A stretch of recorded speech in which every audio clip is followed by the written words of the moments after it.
And welcome to another episode of Disney Dust. It's DisneyDwayne here, and today I have a guest.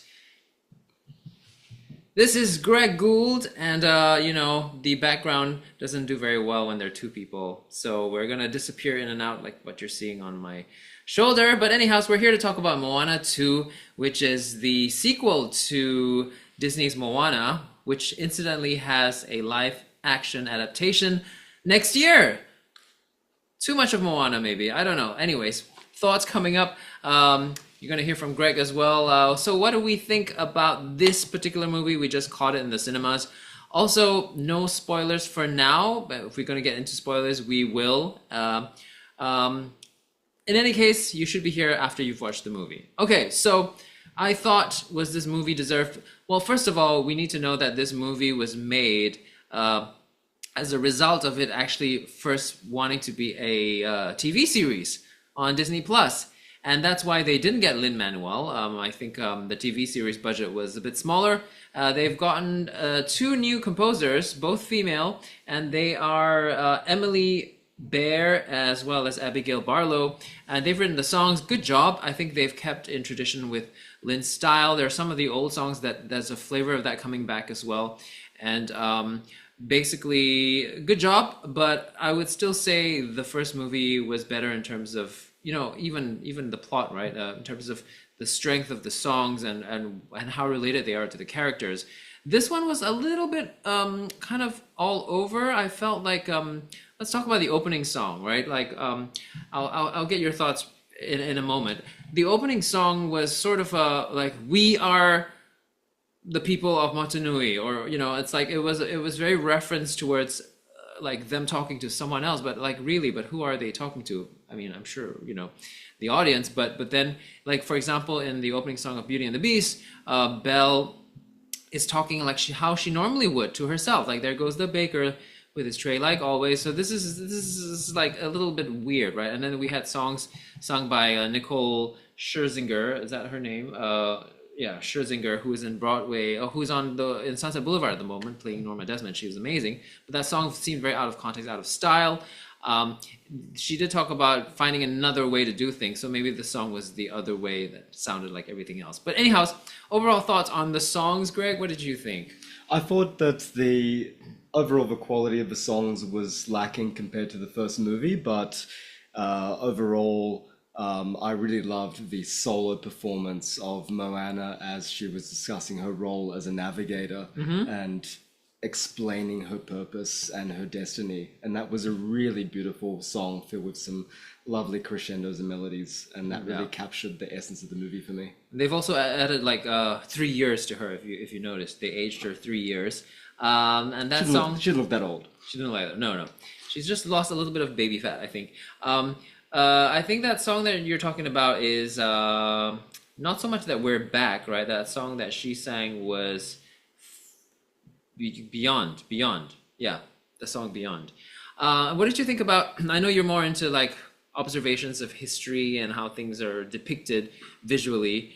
Any thoughts about that in terms of, you're saying something about the wayfinding was correct? Well, Moana is a really important cultural movie in terms of its depiction of Polynesian culture. And it's such a special thing to see on the silver screen, especially with the way it's so carefully presented by Disney. Disney really goes to great lengths to make it very accurate. There's a moment where Moana discovers pottery at the beginning of the movie.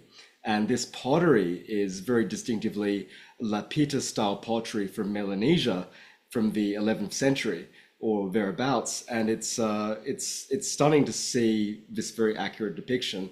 Also, the way that navigation plays a really important part in Polynesian culture is really fleshed out in the movie in comparison to the previous film. Right. Navigation is such a big and important thing in terms of how the Polynesian peoples explored and populated the Pacific Ocean. Yeah. And the way it's depicted is actually very accurate. I love how they put attention to detail into it, especially the nuances like taking plants on board the ship, taking a farmer on board the ship to supply the journey with food, and navigating by the stars. Right.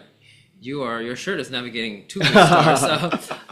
Well, and also I heard, like I thought I heard an Australian accent, you being Australian and all, Yeah, that's and right. you actually corrected me. You were saying, I was like, why is that an Australian accent? But actually, it is a There's a lot of New Zealand accents in the film. right. And how is that even related to Moana? Why did they cast these Well, New I think it's a very Zealanders? clever casting decision because the Maori people of New Zealand, the indigenous people of New Zealand, the Maori are Polynesian people. And among the Polynesian people of, say, Tahiti, Easter Island, Hawaii, it is part of the same cultural universe. So really good casting decision to have some strong New Zealand and Maori accents coming through with the cast. You're just ahead. Yeah, right now. I'm just embodied.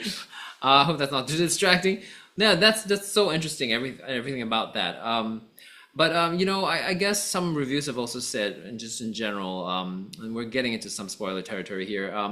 There was a lack of the presence of a antagonist, right? Like, I mean, he's supposed to be, was it Nalo?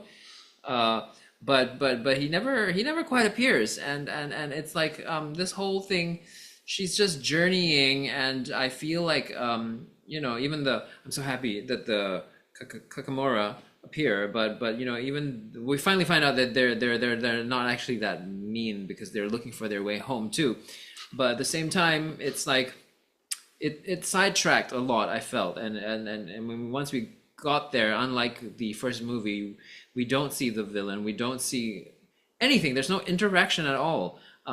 Although you did highlight that some of this is quite accurate to Hawaiian mythology, where Maui hooks an island up, and that's what he does, right? Yeah, that's it. That's a big feature of Hawaiian mythology, where Maui has this famous role of taking his fish hook and fishing the Hawaiian Islands out of the ocean.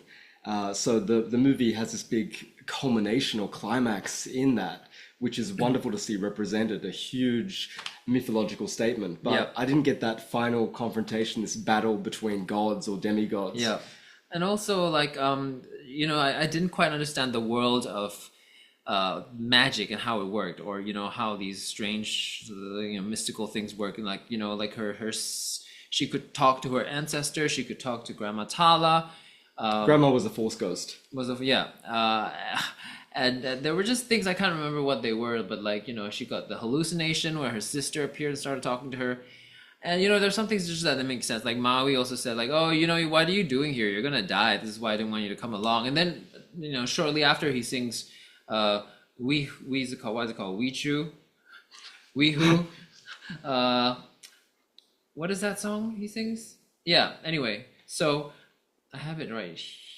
Why is it not showing up? Yeah, so and then he encourages her. So I'm a little confused with why that is. So I felt like overall it wasn't as coherent.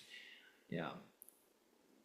What did you think? Let us know in the comments below. Welcome, Greg, to the channel. Thank you for having me. I'm gonna tap into your intelligence and your database of knowledge with factual things to do with history a little bit more, and also your thoughts on how things work.